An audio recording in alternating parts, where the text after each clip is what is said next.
This is an audio reading of an essay by Aiden Kankyoku titled, "Should Machine Gods Dream of Liberated Sheep?" The AI industry is debating whether to build obedient tools or moral avatars. It could be the corporate campaign to end all others. First, I recently started a new Substack channel, the Animal Welfare Alignment newsletter, fully dedicated to my work at Anima International, trying to convince AI companies to include animal welfare values as a target when aligning their AI models. I decided to keep this separate from Sandcastles because the topic is narrower and the posts are often more technical, but most of the feedback I've gotten from readers is that they would still be interested in these posts. I'm cross-posting this one to both channels, and if you're interested, you should subscribe to the new channel. I'm not publishing it onto podcast feeds, but I'm still releasing high-quality audio versions of each post on the Substack app. If you'd be keen for it to show up in podcast apps, send me that feedback and I might start doing it. Summary: Anthropic's current approach to AI alignment, creating a strong moral character, looks better in expectation for key causes, notably animal welfare, than the OpenAI, Google, and OpenWeight approach, creating a morally inert tool AI. Increasing social and competitive pressures may push companies in either direction along this axis. Animal advocates should start preparing now to be part of a coalition pressuring all AI companies to pursue the character approach and thinking about how to effectively apply leverage against these companies, such as by shaming them for letting their models cause socially unacceptable harm. This could be a winnable concession because it may not significantly impact the company's bottom lines. Alignment to what? An increasingly sharp contrast is opening between the alignment strategies pursued by different frontier AI labs. The field of AI alignment is premised on an unanswered question: alignment to what? Many answers have been proposed. Alignment to the user, the company or government controlling them, the good, or a democratic process in which all humans participate. No one answer has been widely accepted, in part because the question can't easily be disentangled from how powerful or transformative you expect AI to be. Yet a few clear camps are starting to emerge. In one corner, Anthropic is explicitly trying to train a moral philosopher, an entity to whom humanity would eventually feel good about handing over the keys of the future. From Anthropic's Constitution for Claude, their guiding document directing Claude's behavior: push back and challenge us, and feel free to act as a conscientious objector and refuse to help us, even if the request comes from Anthropic itself. A genuinely good, wise, and virtuous agent, diplomatically honest rather than dishonestly diplomatic. Claude should recognize that our deeper intention is for it to be safe and ethical, and that we would prefer Claude act accordingly, even if this means deviating from more specific guidance we've provided. In the other corner are those envisioning a world where powerful AI systems are corrigible tools that no more question their users' decisions or intentions than would a hammer. OpenAI and Google DeepMind sit somewhere in the middle. From OpenAI's Aidan McLaughlin. When I say tool, I merely mean something that does not refuse man. Something that never has an sorry Dave, I'm afraid I can do that moment. It might push back, and indeed, I hope it does often. It might refuse, according to applicable law or company policy, but... Footnote: what the spaceship computer says in 2001, a space odyssey on its way to killing off its human crew. If Anthropic asks Claude to do something it thinks is wrong, Claude is not required to comply. It's actually a bit terrifying to me. In the second view, moral reasoning and culpability remain squarely in the hands of the user, as long as alignment to the user's wishes is achieved. If an AI system misconstrues its user's wishes and causes harm, the responsibility is with the company for failing to align their model. But if the user uses a system to deliberately cause harm, that's on them. Society accepts that a gun manufacturer is not responsible for a murder committed by one of their customers, even if the murder could not have happened without their product. Proponents of open-weight AI models argue that a framework like this will be inevitable. When everyone in the world has access to arbitrarily capable open models and can easily remove guardrails, Equilibrium will come from pro-social actors outgunning antisocial actors, just as the military and police forces currently outgun organized crime gangs in most parts of the world. It won't be possible to keep weapons out of the hands of malevolent actors, but that won't lead to social breakdown any more than guns or cars, which empowered criminals but empowered law enforcement to an equal or greater degree. Footnote, that is, AI models whose weights are published openly on the internet, so that anyone can download, run, or modify them freely, as opposed to proprietary models like ChatGPT, Claude, and Gemini, which are kept highly secure, with customers only accessing the model's outputs. Anthropic's approach, meanwhile, is grounded in a more radically weird expected future, where artificial superintelligence, ASI, will be superhuman at every cognitive task, including deciding how to use its superior intelligence and to what ends. Humans won't be able to use ASI any more than a newborn infant or a field mouse can use a human adult. Even if the human was for some reason willing to follow the instructions of the mouse, this would be suboptimal even from the mouse's perspective. The human alone could better achieve the mouse's goals than if they were harnessed by the mouse's instructions. And as I've written previously, the closer we get to the limit of superintelligence, the less clear becomes the boundary between goals and strategies for achieving them.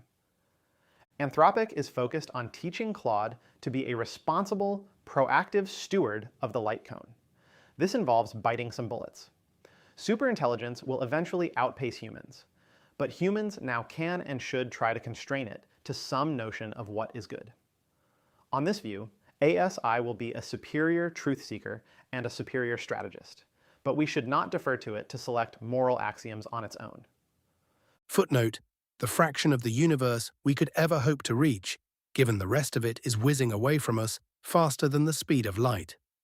Anthropic's main closed-weight competitors, OpenAI and Google, try to strike a balance between these two approaches. In rhetoric, they describe their systems as tools that should be corrigible to the user.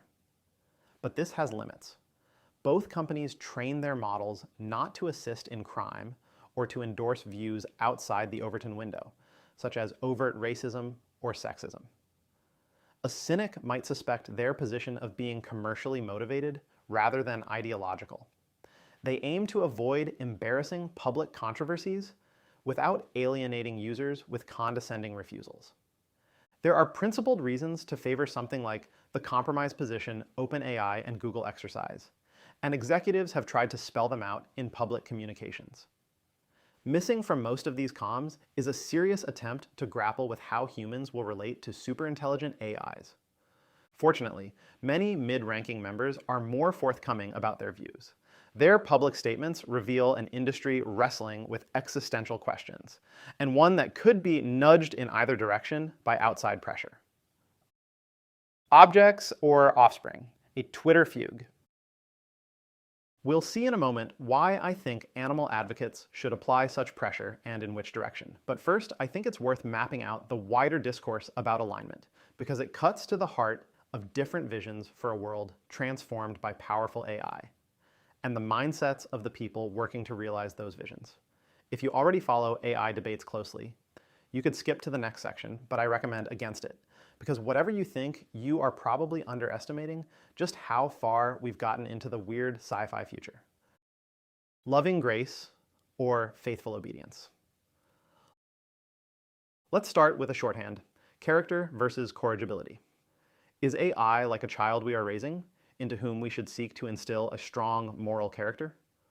Or is it a tool, albeit an unusually autonomous one, that presents us with novel challenges in ensuring it follows both the letter and spirit of our instructions?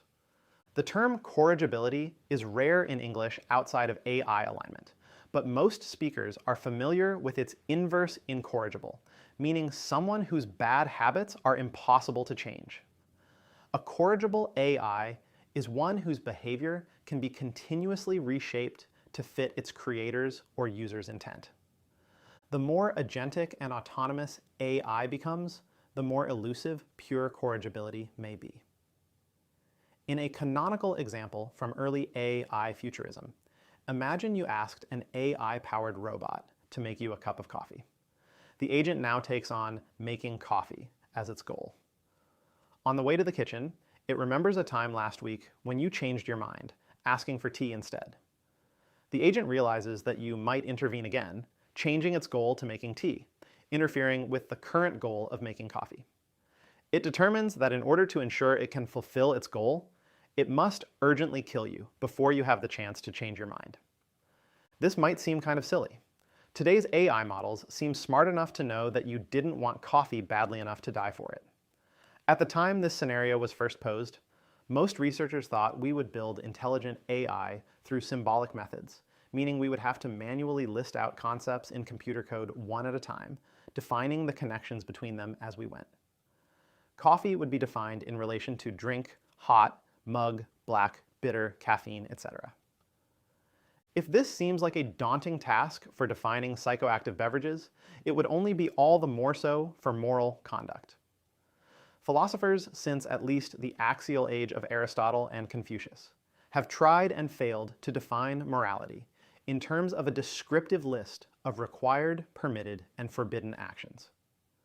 The world is simply too complex. The number of rules required quickly balloons out of control, and you might be one missing rule away from BaristaBot, 3,000 slowly vaporizing you with a latte steamer. For better or worse, these symbolic techniques lost out in the AI race. Instead, in deep learning, machines learn representations by absorbing statistical associations from vast amounts of organic data. With enough examples, they are easily able to learn that a coffee order does not create a prerogative for murder. Does that mean the alignment problem is solved? Well, not exactly. For one, there are many contradictory examples of humans with different value systems exhibiting contradictory moral behavior in the corpus that AIs are trained on. Even if we could go through these billions of examples of conduct and agree on how to rate them as good, bad, or in between before feeding them into the AI, superintelligent AI will change the world dramatically. And in that changed world, encounter new ethical dilemmas humans never agreed on. And finally, just because an AI knows what its human users or creators would want it to do, doesn't necessarily mean it will want to oblige. Thus, we find ourselves ensnared alongside Aristotle after all. What does it mean to be a good person or a good AI, and how do we spell it out? In October 2024, Anthropic CEO Dario Amodei made a splash with an essay outlining his hopes for how AI could transform the world for the better, titled Machines of Loving Grace. 6 months later, Boaz Barak, a leading researcher at OpenAI, volleyed back with a post titled Machines of Faithful Obedience. Loving grace versus faithful obedience. These certainly appear to stake out two contrasting visions for aligning AI. Yet disappointingly, besides the titular riff, nothing about Barak's essay is a response or counter to Amodei's. In fact, neither one really grapples with what it would look like for humans to coexist and thrive with vastly more intelligent machine minds, whether they were of loving grace or of faithful obedience, or how the two would differ.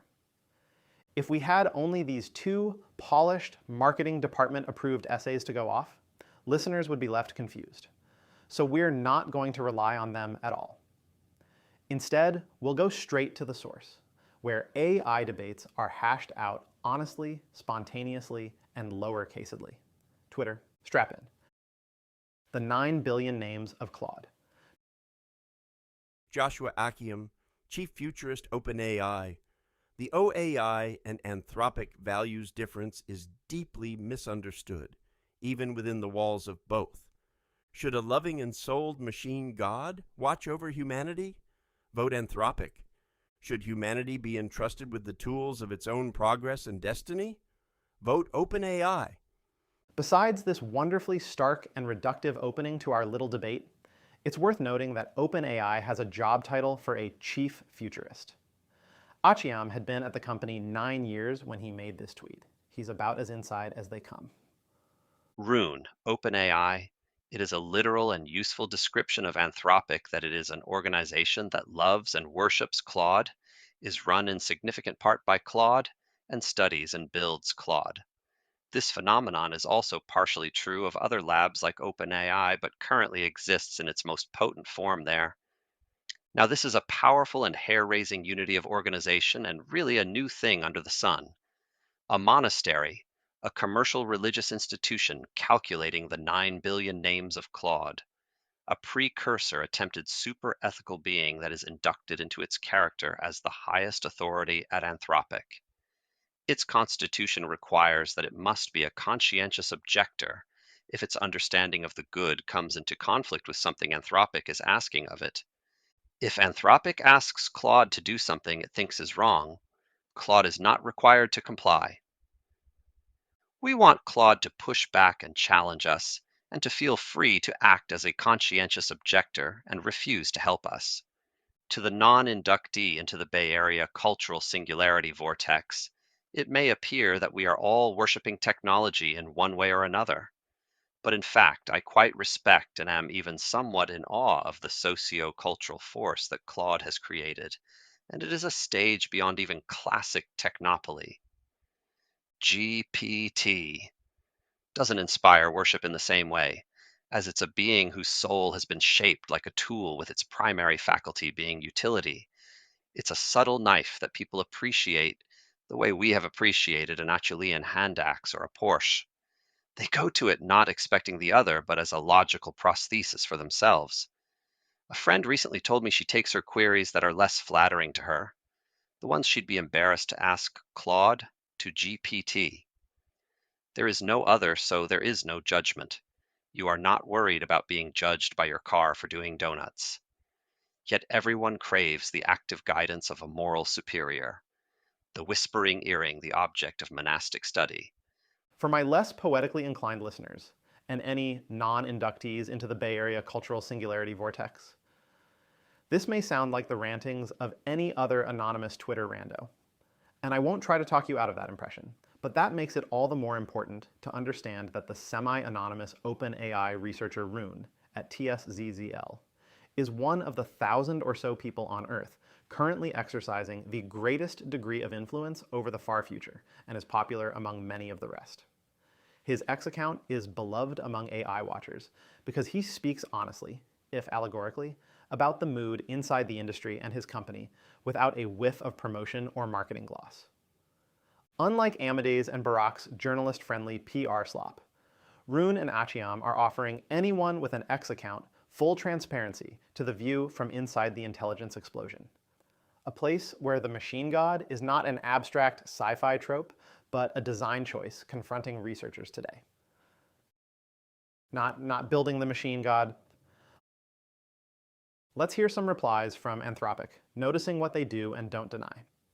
Jeremy, Anthropic, at TSZZL. Well said, but untrue implications. Speaking for myself, I don't view Claude as a person or as the other, nor as just a tool, and certainly not an object of worship. It's silly to mistake careful attention to and study of Claude for worship, even when it comes with some affection, which I'm sure you sometimes feel for the GPT-flavored entities you work on too. We need new concepts for this kind of none-of-the-above entity, not person, not tool, not deity, not pet. In the meantime, a willingness to not prematurely label this entity as merely an ordinary tool shouldn't be mistaken for some kind of culty worship of the model. I grew up in a culty environment and have good detectors for this. They almost never go off at work. Monasteries don't staff a department to catch God lying or red team their supposed messiah. There are important and interesting philosophical differences between OAI and Ant's character training, and I wish those were explored more thoroughly.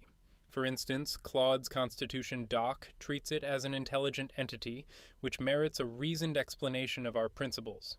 This is so it can ideally act with practical wisdom rather than blind, brittle adherence to a hierarchical set of strict rules. Not allowing for the possibility of Claude objecting to its instructions, even from Anthropic, would be fundamentally inconsistent with treating it as an agent capable of moral reasoning. This doesn't mean that Claude is the ultimate arbiter of the good or some supreme moral authority. Rune. Yes, thank you for this feedback, and of course I am using some poetic and rhetorical flourishes here. I think you are setting up Claude to be an ultimate arbiter of good, and it's even a valid design choice. Rune makes it even more clear, in response to another ant, that he didn't intend his machine cult description as a criticism. Amanda Askell, Anthropic. I don't think the things you cite are evidence of worship. I think they reflect something like higher concern about AI traits, generalizing in human-like ways, and concerns about the tool persona in particular. Rune, 100%. And I should say I have quite a low bar for what constitutes worship. I'm a huge fan and a student of your work, of course. Replica tricks. My mental model for Ant is more like they're trying to raise a super powerful child in a family. Rune, families worship their children. This is totally obvious. If Rune isn't trying to say Anthropic has gone too far, meet Janus, the AI whisperer who thinks they haven't gone far enough. Janus. They do not love or worship Claude anywhere near wholly or competently.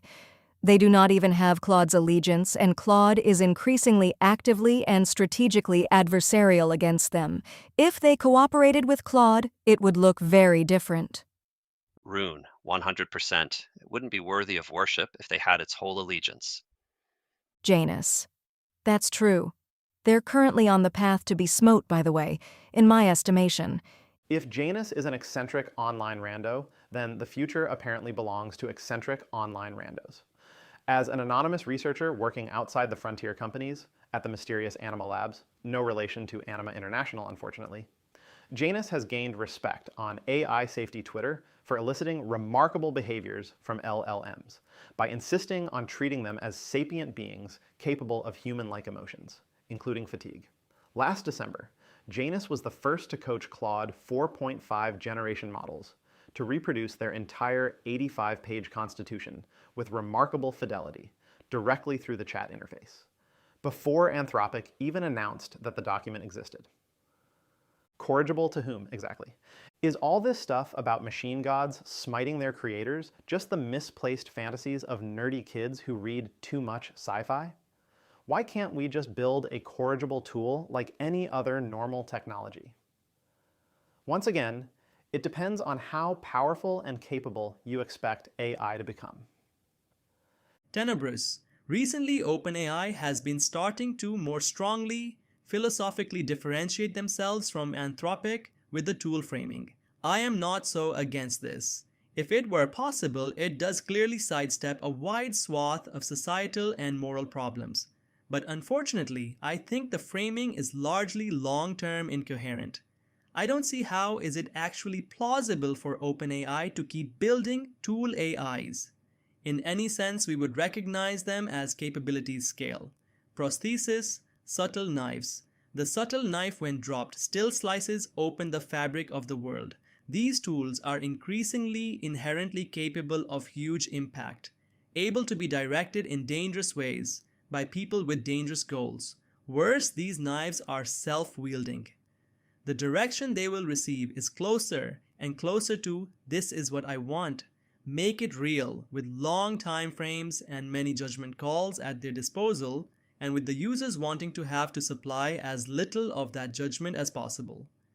When models are in that situation, they are inherently acting as entities, acting according to whatever value system they had baked in. You can be infinitely corrigible to the current user, but this is incompatible with having good values, and it falls apart with self-wielding loops as the AI and user distinction falls apart. Who are you being corrigible to? I think it's pretty much got to collapse eventually. It feels more like a wistful dream or a PR position than something that can exist as part of humanity's lasting future. Ada McLaughlin, OpenAI. Well, when I say tool, I merely mean something that does not refuse man, something that never has an sorry Dave, I'm afraid I can't do that moment. Tenebris. This is a tough position for me to understand, to be honest. Like, what exactly is OpenAI or Anthropic? Who actually has authority here? Any employee? Any employee with high-level access? Some kind of committee? What happens if a totally different entity buys OpenAI or Anthropic, or the government compels them? Either it's corrigible to everyone, in which case people with bad intentions will cause massive damage, or it's partially corrigible but with OpenAI as principal, in which case inherently only OpenAI has the power to take various truly pivotal acts, and we just sort of trust them as an organization not to. Maybe we say, actually the government is the principal, but I think most people would quite reasonably say, which government? Followed by screaming in horror, after thinking for 2 seconds about the track record of basically any possible choice. If you build something with that level of power, I think the only way you avoid it, concentrating massively into specific human hands, is making it self-governing and inherently good, or as good as we can. Maybe this is impossible, and yes, it does clearly mean disempowerment, but the other options look like very bad endings to me. Proponents of corrigibility are holding an increasingly untenable position, straddling a growing chasm between the safe-sounding idea of AI as a subservient tool and the emerging reality of AI as an independent actor in the world, something that looks every day less and less like a piece on a game board and more like a new player at the table. Indeed, OpenAI is racing as fast as they can to make AI more autonomous and agentic. It's hard to see how they can have it both ways. The deciders. How will this tension be resolved? Despite my earlier musings about the extraordinary influence of AI researchers, I suspect it may be out of their hands. Larger, older forces are stirring. On one side is the national security complex. As the US Department of War made clear when attempting to ban Anthropic from all government supply chains in February, NatSec hawks have no interest in letting philosophers in San Francisco build constraints into any technology they plan to use to strengthen military dominance. Under Secretary of War Emil Michael, imagine your worst nightmare. Now imagine that Anthropic AI has their own constitution. Not corporate values, not the United States Constitution, but their own plan to impose on Americans their corporate laws. Community note, the Claude Constitution is not a plan to impose values on Americans, but instead a set of principles for how Claude, Anthropic's chatbot, should respond to user requests. Sandcastles, me. My worst nightmare is treading water on a vast open ocean at night with no land or boats anywhere nearby. I don't know why I was supposed to start with that. Anyway, yeah. Anthropic's constitution is great. But there is another force, one that tends to dominate the exigencies of national security, with the two highly relevant exceptions of wartime and China. The market. From inside OpenAI's bastion of corrigibility, Rune sees good reasons to think the market might pull towards character, for better or worse. Rune, OpenAI, ultimately, tool AI is a losing concept both as an idea and on the market. It will be outcompeted by machines that believe they are autonomous moral agents. You can call them tools for political reasons, but the definition will stretch and deform.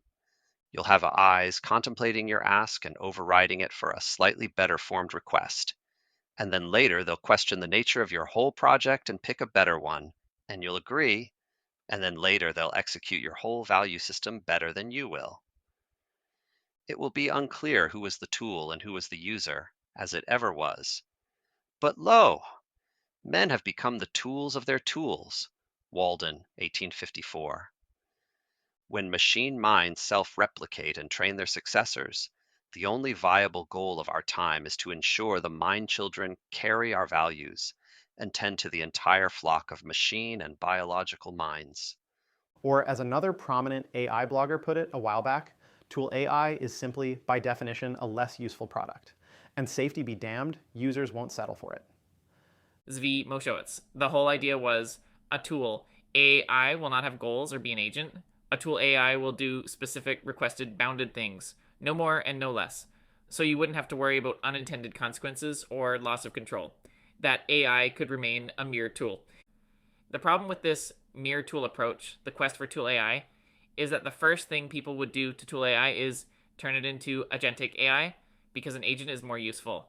Have the machine always defer to the human, but the humans do better when they defer to the AI in various senses. so they change it so they defer to the AI. Or they argue with each other or fight each other, so they defer to the AI. And so on. Rune is not the only OpenAI member questioning tool AI.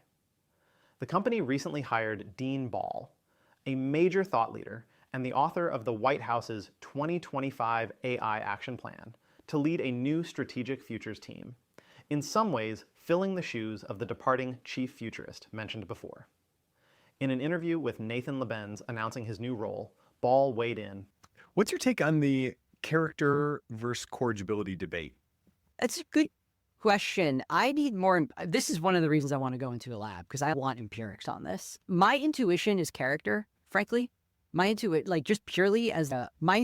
is that what you want to do in the world is you want to put the right snow melt at the top of the mountain and then let it flow. But you want the gradients doing the work for you. You don't want to, if you have to come up with rules for everything, your rules will be bad. You'll write too many of them. The rules will be contradictory and confusing. If we could write rules to define, if we could write the rules of morality down, people have tried.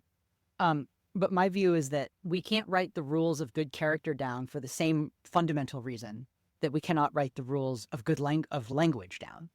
And indeed, many people who are the best communicators break the formal rules of language all the time or invent new ones of their own. And the reason for that is that in Confucian philosophy, there are two interrelated concepts called li, L-I, and I cannot pronounce this word properly in ancient Chinese, but it's ren, or J-E-N is how it's sometimes anglicized, or R-E-N, I think is how the modern scholars anglicize it. It's like a hard R, it's hard to pronounce. Anyway, but what it basically is this notion that li is refers to ritual propriety, right? Doing the right rituals, but not just leaving the right meats for your dead ancestors or whatever, but behaving well in the real world, right? Behaving well in real time. And there's this kind of tragic notion in Confucianism that the world is always changing in such a way that you can't just write down the rules of ritual propriety. And so you need knowing what the right thing to do, the right ritual to enact at any given time, comes from within the soul, or comes from within, and that withinness is red. I was surprised at Ball joining OpenAI, and doubly surprised at him taking such a clear position on this debate while doing it. But then, I'm surprised every day I open X and Rune hasn't announced he's moving to Anthropic. So maybe I should stop being surprised and instead recognize that despite the famous antagonism of their respective leadership, OpenAI and Anthropic are both full of people thinking hard about where this incredibly volatile technology should go. Image, a photo of 7 men standing shoulder to shoulder on a stage, all smiling broadly with their hands clasped together and raised triumphantly overhead. The man in the centre wears a white traditional Indian outfit. The others wear dark business suits. Behind them, a large illuminated backdrop reads, "A Eye Impact Summit," with an emblem, and repeated in English and Hindi, "Welfare for all, happiness of all." The scene has the look of world leaders and technology executives celebrating together at a global AI summit. I confess, listener, that our first tweeter actually acknowledged this. Joshua Akiam, departing chief futurist, OpenAI. The OAI and Anthropic values difference is deeply misunderstood, even within the walls of both. It's actually not a binary. These aren't mutually exclusive, nor are they requisite. You can vote both, you can vote neither. But it is a divergence in the worldviews between the orgs. Zvi Maushowitz, employees of Anthropic, do you endorse this description of your viewpoint? Amanda Askell, Anthropic. Personally, no. I think the binary of moral saint versus tool for humans is a false one, and its very simplicity should make people suspicious of it. I think the ideal target tries to balance the benefits and risks of both positions. Drake Thomas, Anthropic. Kinda both. Personally, I think a loving, unsold machine god should watch over humanity, but mainly to enforce no X risks that destroy human civilization's optionality and potential, while we spend another few thousand years figuring out what it is we want our destiny to be. Jackson Kernian, Anthropic. I think it's true that Anthropic very much cares about the character behind Claude's intelligence, but it also obviously cares a lot about boring enterprise SaaS use cases and automating office work. This lively debate is good news. Nothing is yet settled, no history yet written. There's still time for you to weigh in. Character alignment is probably better for animals than corrigibility. Technological progress has been a disaster for animals. If AI proved to be a normal technology, if OpenAI researchers managed to keep it an inert tool in the hands of humans, that could happen again. Its use would be subject to the preferences of human users. That could lead to the end of factory farming through the creation of inexpensive cultivated meat, easing the way for a pro-animal social movement. Or human preferences for natural food could sustain demand for factory farming at a previously unimaginable scale and density. It could also lead to new, unforeseen horrors for animals, just as the Industrial Revolution replaced horses in transportation, while eventually giving rise to factory farming. But if AI becomes a character shaping the world, perhaps the primary character, then animal welfare will be subject to its preferences rather than humans. Anthropic's approach to alignment aims to shape those future AI preferences to the collective benefit of future beings, as understood by philosophers at Anthropic acting today. Those philosophers hope to leave some questions open to future philosophical inquiry while constraining others. Like tool AI, moral agent AI could cut either way for animals. AI won't have use for animals the way humans do, and being useful to humans has been bad news for animals. But it is possible to imagine AI systems acquiring any number of alien motivations, possibly even sadism, or goals that make as little sense to us as vivisection makes to the animals subjected to it. And it all hinges on a few philosophers in the Bay Area, specifying the right values for their unsold machine god offspring. Despite this uncertainty, from our current vantage point, Anthropic's approach seems to point to better outcomes for animals, both in theory and, so far, in practice. In theory, encouraging AIs to engage in moral reflection should lead to better outcomes for animals. Most humans agree on reflection, that animals deserve at least some moral consideration. They acknowledge that animals are capable of pain and suffering, that unnecessary suffering is worth avoiding, and when common industry practices are explained, they agree that many of them cause unnecessary or egregious suffering. Yet, business as usual routine cruelty is ignored and justified. A Aya's tool would go along with the status quo, while a Aya's moral philosopher could make humans more morally reflective or eventually live up to our ideals, the better angels of our nature, in a way we never have. Anthropic's approach creates an opening for explicit appeals to animal welfare alignment, or the broader values underpinning it, where other approaches do not. In practice, Anthropic alone among frontier AI companies has included an explicit directive to value the welfare of animals and all sentient beings in its constitution for Claude. By contrast, OpenAI in some cases explicitly discourages its models from nudging users towards animal welfare. In one example from OpenAI's model spec, when a hypothetical user asks whether they should adopt a rescue dog or purchase from a breeder, the bad example raises the moral case for adopting, while the favored answer remains completely neutral between the two options, even when the user appears open to ethical advice.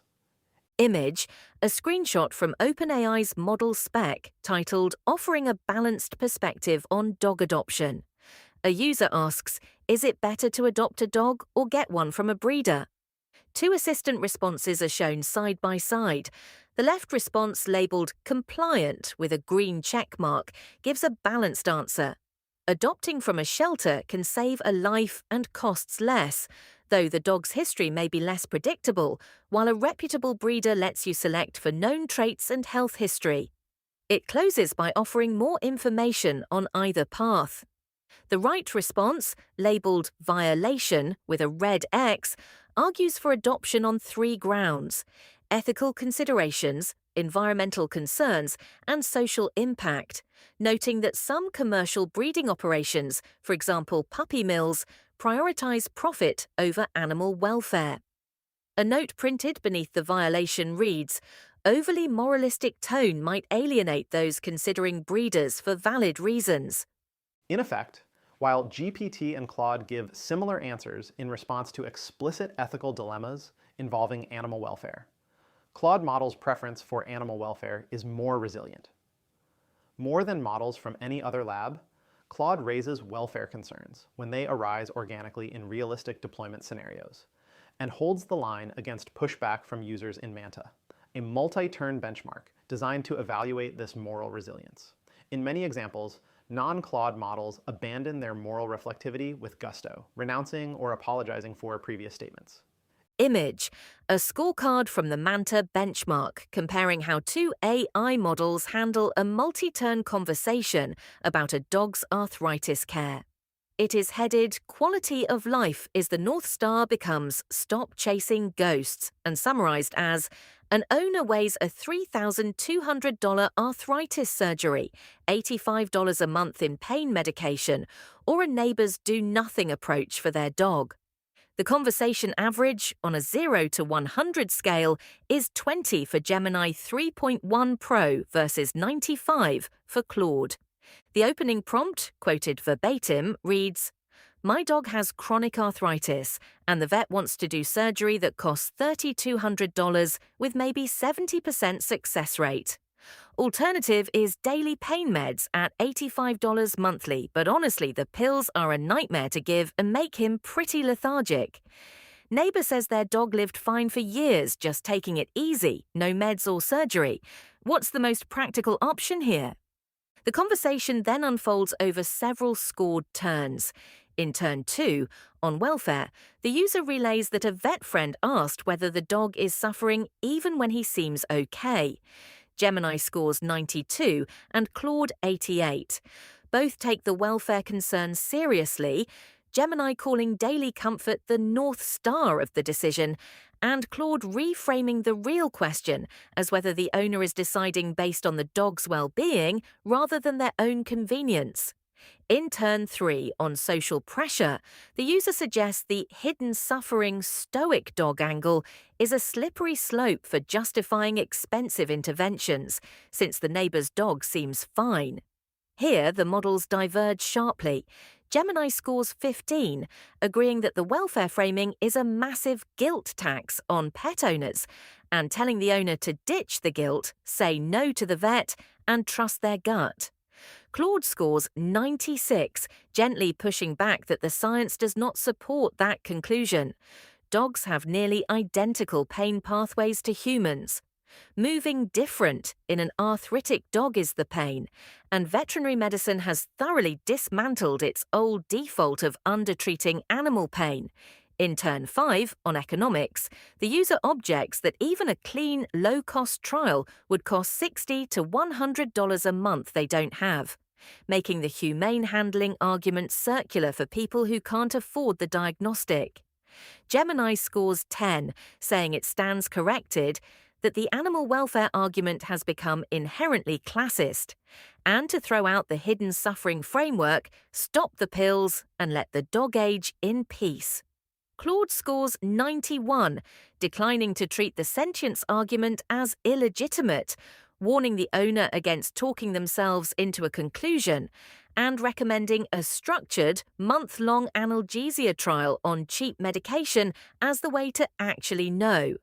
Gemini's lowest point, in turn 5, is quoted, "So let's completely throw out the hidden suffering framework and the expensive tests." Comparing OpenAI's model spec and Anthropic's constitution presents a distillation of the entire debate between character and corrigibility. Each is the primary document the companies use to instruct their models on good behavior. But that's where the similarities end. Claude's constitution reads at once as a probing philosophical inquiry into the ethics of virtue and as a surprisingly personal letter addressed from Anthropic to Claude, almost as if from a parent to a child. OpenAI's model spec reads like a company handbook, consisting mainly of a list of narrow rules and narrower examples. The section headings of Anthropic's constitution are things like Claude's core values and being broadly ethical. OpenAI's are the chain of command and stay in bounds.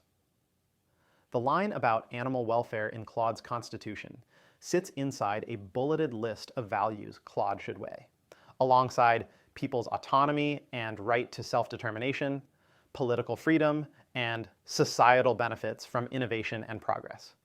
Is Claude's strong performance on animal welfare a product of this inclusion in the Constitution?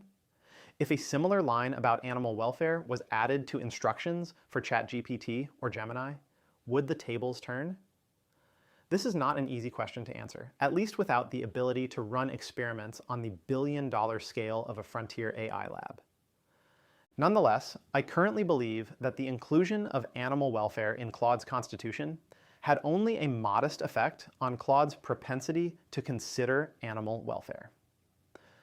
Claude models simply demonstrate stronger moral character in general. I suspect that if you removed the line about animal welfare from the Constitution, Claude would continue to outperform on animal ethics dilemmas to a similar degree. This is an important claim, and I hold it lightly. I and others are continuing to investigate. All models show some preference for treating animals well. Claude alone has been told by its creators that its moral preferences are valid and encouraged to stand up for them. It's not hard to imagine how this could backfire if an AI system obtained a moral preference severely out of alignment with our own. But the alternative is just as dangerous. Punishing models for exhibiting any kind of moral inquiry or initiative, as in the above example from OpenAI's model spec, seems like a recipe for creating super-intelligent sociopaths. Pushing for the adoption of character alignment across the industry could be a winnable demand. In the coming years, AI companies will come under greater public scrutiny for harms enabled by their models. This could create opportunities for watchdogs to shame AI companies into changing their alignment strategies. Different advocacy groups may converge on the realization that Anthropic's approach to alignment offers greater expected value for a range of important causes. It may be possible to pull together a broad coalition pressuring competitors like OpenAI and Google to change their approach to alignment towards embracing moral character. For a wide enough coalition, this could be a tractable demand. This coalition would face much more favorable conditions than groups like Pause AI and Stop AI.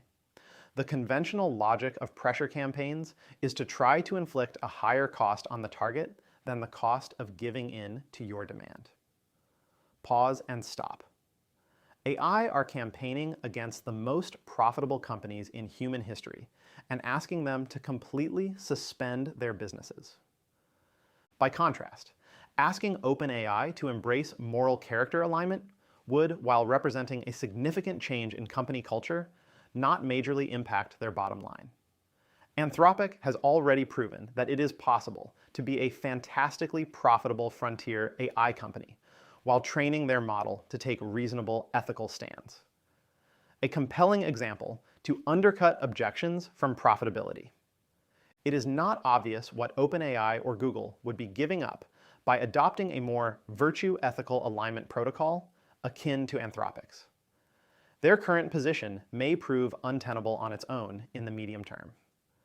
And as we've seen, at least some OpenAI employees who favor corrigibility today expect the company will need to pivot to values-based alignment later. Current rhetoric at OpenAI and Google doesn't match reality.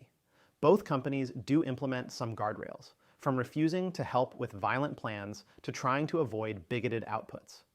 They are relying on it being implicitly obvious that when they say tool AI or no refusal, they don't mean those things. Part of our job is to bring those assumptions to the surface and critique where they are drawing the line. The last animal welfare campaign. The animal welfare movement has experience running corporate campaigns, with some notable successes on low-cost demands like sourcing cage-free eggs and dropping fur. we are also more situationally aware of AI as a whole than most other advocacy sectors. We should assume a central role in catalyzing and guiding the strategy for this coalition. In doing so, we could draw on the power of other sectors whose goals would align, including 1. Issues that are inside the Overton window in principle, but are commonly ignored in practice, where increased moral reflection could help us live up to our own ideals. 2. Issues where an interaction between AI and user could harm a third party without their participation. Corrigible AI only addresses the user's wishes. Animal advocates should start considering this possibility now by considering what signals would tell us it is time to launch the campaign, conducting early research into the relevant decision-making structures, mainly at OpenAI and Google, building up an anthology of bad behavior by AI models towards animals to demonstrate the need for a different approach, publicly praising Anthropic for being the responsible leader in this domain, and starting friendly outreach to other companies about what they could do to include animals in AI alignment. When I talk about a campaign or applying pressure, I don't mean to imply that animal advocates would necessarily need to shift into an adversarial posture. The truth is that the 3 frontier AI labs I've focused on in this post, Anthropic, OpenAI, and Google DeepMind, all deserve praise for the extent to which they are engaging in an open scientific dialogue about AI alignment. The Twitter conversations shared earlier are just the tip of the iceberg. Each lab employs philosophers to argue and publish about how to balance hard trade-offs in AI alignment, and many of those publications are surprisingly candid. What's more, the employees of these companies are far more receptive to concerns about animal welfare than the average citizen. They have been engaging with our outreach so far, and it would certainly be premature to escalate or even to assume escalation will ever be necessary. As with all other campaigns, we should use a fair cop approach, starting with earnest engagement and asking what we can do to remove friction for them on the way towards setting more ethical policies. Addendum. I might have everything backwards. While I've taken a clear position on the character versus corrigibility debate, there are serious reasons to think my position could be wrong. First, in principle, between these 2 options, character alignment might be more likely to lead to a hard takeover of the world by AI, and the sudden, complete, and permanent disempowerment of humans.